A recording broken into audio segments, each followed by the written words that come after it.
Now more than ever, almost everybody is on OnlyFans. And don't get me wrong, there's nothing inherently wrong with profiting off your body or looks. I too have many friends that do OnlyFans or use them.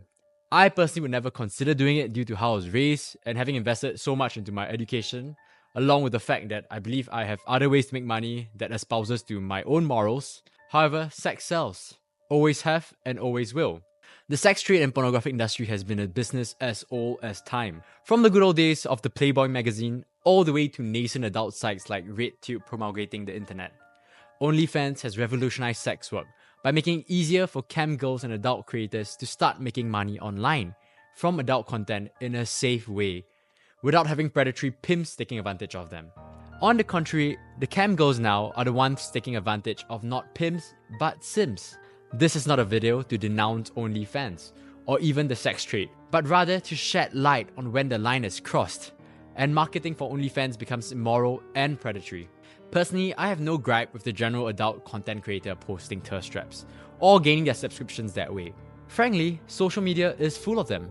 However, I personally find the notion of these particular content creators capitalizing on the widespread loneliness of men by pretentiously relating to their issues to be a bit low. You know, I generally don't get pissed off often, but when I talk about it, it's normally for a good reason. And particularly these two content creators like She Is Carly and Cupid KK. And when you dig a little deeper, you find out that it's just another OnlyFans page.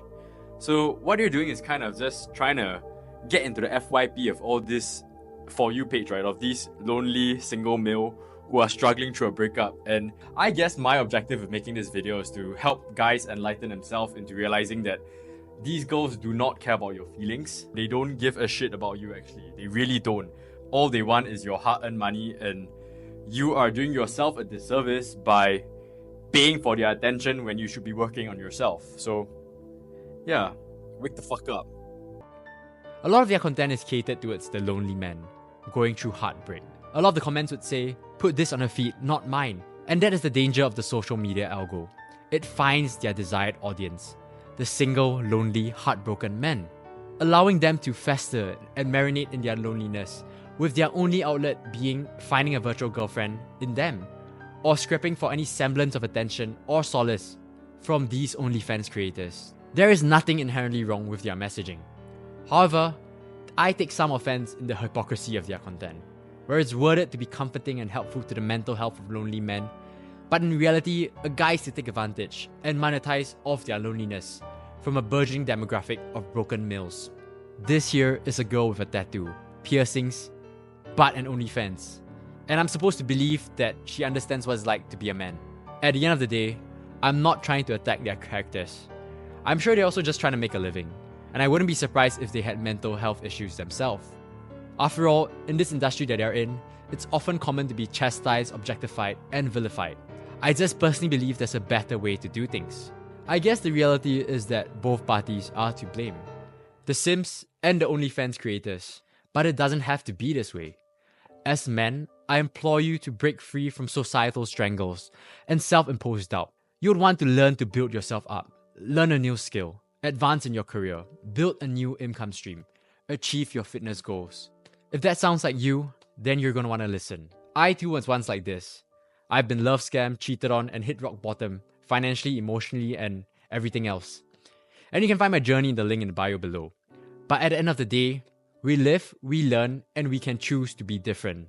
Yes, there are a ton of incels around nowadays who don't know how to talk or interact with females. Yet, social media, porn sites, OnlyFans, and the male gaze are only partly to blame for the degradation of morality, leading only to the further demise of social skills, unrealistic relationship standards, and the paradox of choice that comes with online modern dating, with everyone chasing hypergamy, thinking that they can always find someone better. I mean, why settle when there's a plethora of seemingly available options purportedly available for you online?